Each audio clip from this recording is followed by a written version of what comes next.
Hello मित्रांनो, तुमच्या Marathi Dick चॅनलवर स्वागत आहे। मी तुम्हाला मराठी डिक चॅनलवर रोज नवीन इंग्रजी शब्द शिकवणार। तर चला समय नष्ट न करता आजच्या व्हिडिओमध्ये शिकूया इंग्रजी शब्द।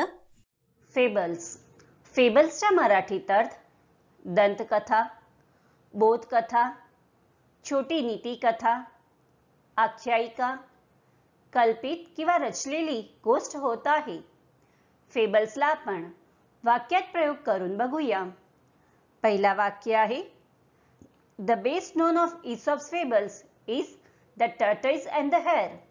दुसरा वाक्य आहे, These fables illustrate moral maxims. तिसरा वाक्य आहे, She has read all the fables of Panchtantra.